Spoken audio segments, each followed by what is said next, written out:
Hello friends, welcome to my YouTube channel Bikgkstudy आव लोगोफोर दिनै आं नोंथांमोननो मोनसे गोदान रियेल स्टोरी लानानै फैलायबाय।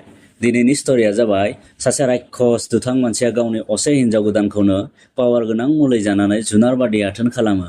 जानो हागौ जुनाराबो बिदि खालामा खोमा। नाथाय बै दुथां मानसिया गावनि हिनजाव गोदानखौनो जाबायदि आखुआव आथोन खालामदोंमोन जेराव हिनजाव गोदाना 7 दिननि गेजेरावनो थैनो गोनां जादोंमोन। लोगोफोर बे सैथो काहानिया जाबाय उत्तर प्रदेश राज्योनि हारिमपुर होननाय मोनसे जिल्लानि। बै हिनजाव गोदाननि न'आ हारिमपुर जिल्लानि मोनसे PWD कल'नियावमोन। हौवासानि न'आ बै हारिमपुर जिल्लानिफ्राय 22 किल'मिटार गोजान। जालन डिस्ट्रिक्ट, गामिनि मुङा उरय।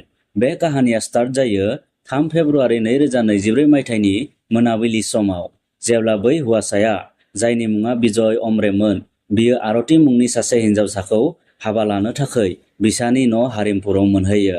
जेब्ला बियो खैना गोदान लाहानि न'आव मोनहैयो, अब्लानिया खैना गोदाननि न'निफ्राय बर गोदानखौ जोबोर आलो गोजोनै रंजा खुसियै बरायनाय जायो। खैना गोदाननि नखराव जोबोर खुसिमोन। आरती आरो बिजयनि हाबाखौ 3 फेब्रुआरि 2024 मायथाइनि मोनाबिलि समाव बानायनाय जायो आरो 4 फेब्रुआरि खालि आरतीखौ गावसानि नखरनिफ्राय खुसियै बिदाय होनाय जायो।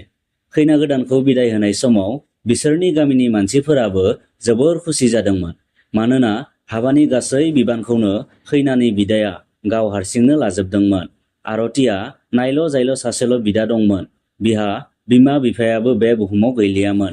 बिनिखायनो बिदाया गावनि सासेल' बिनानावखौ जोबोर अनोमोन, जोथोन लाखियोमोन।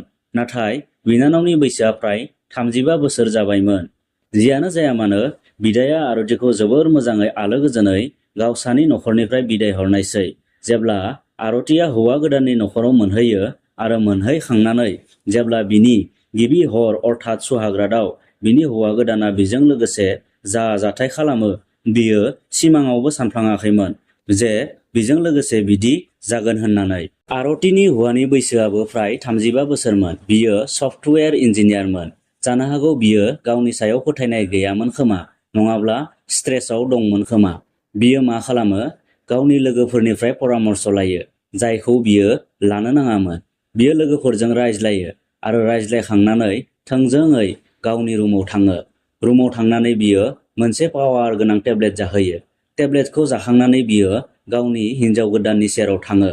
हिनजावनि सेराव थांनानै बियो बिजों लोगोसे आथोन गोरोबनो नाजायो। आथोन गोरोबो। बियो हर हरसे हिनजावखौ ओरैबायदि खस्थ होयो जे हिनजावा हर हरसे उन्दुनो मोनासै। बियो हिनजाव गोदानजों ओरैबायदि गाज्रि आखुयै सोमोन्दो बानायो जे हिनजाव गोदाना सहायनो हायाखैमोन। मासे जुनाराबो बेबायदि खालामा जाबायदि बियो हिनजावजों खालामदोंमोन। आरतीया जेब्ला हौवाखौ बेबायदि खालामनायाव माना खालामो, अब्ला हौवाया रागा जोंनानै बिखौ बै हाबानि गिबि हरावनो आरतीखौ रायनो हमो आरो बुयो। हौवाया बिदिनो हिनजावखौ अनालासेनो हर हरसे खालामबाय थानायसै, जेब्लासिमहालागै बिनि गांनाय उखैनाया जोबनानै फैया। आरतीया दा मा खालामगौमोन, बे खोथाखौ बियो रावनिबो सिगाङाव फोरमायनोबो हाया जादोंमोन।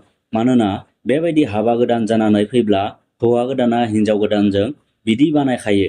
नाथाय हौवायादि बिदि टेब्लेट जानानै हिनजाव गोदानजों मासे जुनार बायदि सोमोन्दो बानायगोन, बेखौ सोर मिथिगौमोन। बिनि नखानायै आरतीनि देहाया एसे गाज्रि जानो हमो। बियो गोबाल'बाय थादोंमोन। बियो मिथिनानैनो मोनाखैमोन बिहा मा जादों।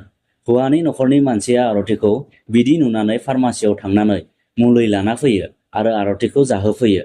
बिनि उनाव जेब्ला हर जायो, नैथि हरावबो बियो आरतीजों लोगोसे पावारिं टेब्लेट जानानै गिबि खेबनि हर बायदि सोमोन्दो बानायो। आरतीया बाधा होयो, नाथाय बिनि बाधा होनाया जेबो खामानियाव फैयाखैमोन। बियो आरतीखौ जेरै गोसो एरैनो जेरै मेरै सोमोन्दो बानायदोंमोन। बियो गावनि हिनजावखौनो जिनाहारि खालामनाय बायदि खालामदोंमोन। बिनि हालादा आरोबाव गाज्रि जानो हमो। बियो हौवानि न'आव हाबा जाना फैनाया मात्र साननैल' जाफैबायमोन। आरतीया साननानैनो मोनाखैमोन बे खोथाखौ सोरनि सिगाङाव फोरमायनो, सोरनि सिगाङाव बुंनो। बेबायदिनो नैथि हराबो थांनायसै। बिनि उनाव थामथि हरावबो हौवाया बिदिनो मुलि जानानै खालामबावो। बियो गावनि गोसो बायदि जेरै गोसो एरैनो सोमोन्दो बानायबाय दंमोन, गावनि गांनायखौ सुफुंबाय दंमोन। हौवाया हमनानैनो मोनाखैमोन जे गाव बिदि बानायबाय थानायनि जाहोनाव हिनजावनि देहाया मा जालांदों। हौवाया हिनजावखौ ओरैबायदि बानायो जे हिनजावनि प्राइभेट पार्टसाबो लासै लासै डेमेज जानो हमबोबाय दंमोन।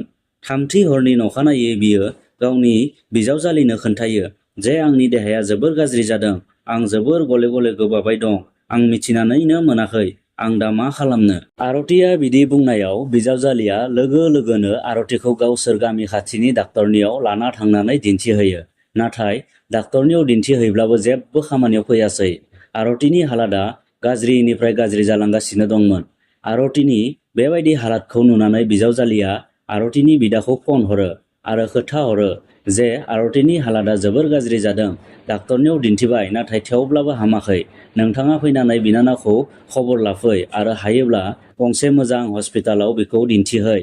आरतिनि बिदाया बे खोथाखौ खोनानानै गिखाङो आरो सानखाङो, आं आंनि बिनानावखौ हाबा हरनाया साननै सानथामल' जाबाय, बे साननै सानथामनि गेजेरावनो बिनि हालादा माबोरै एसेबां गाज्रि जाखो, एक्सुलि खोथाया मा?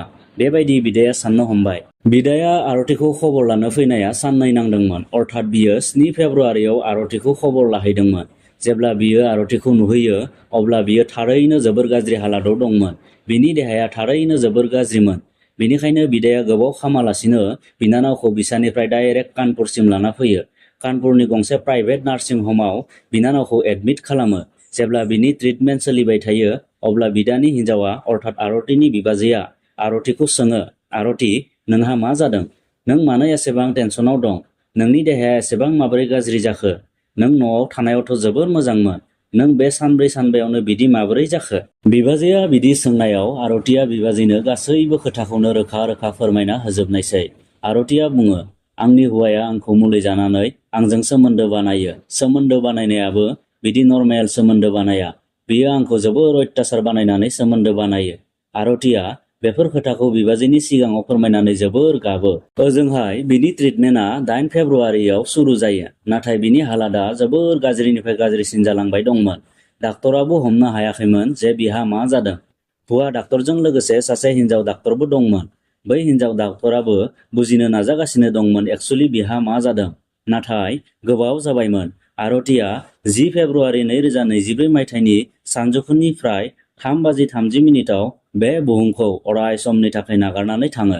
आरतिया बेबायदि हरखाब थैनायनि जाहोनाव बिसानि नखरनि मानसिया गासैबो दुखुआव गोग्लैयो।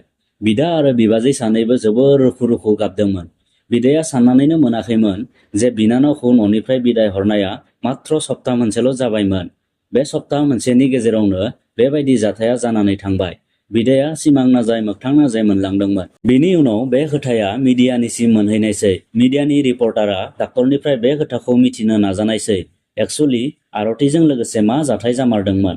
मिडियानि सोंनायाव डाक्टराबो फोरमायनायसै, नाथाय मोनसे सर्तआव, जेन डाक्टरनि मुङा बाहेराव फैया।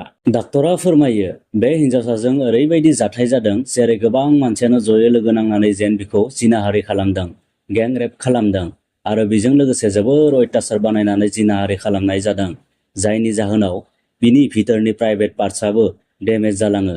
बेनि जाहोनावनो बिनि जिउआ दिनै गोमायो।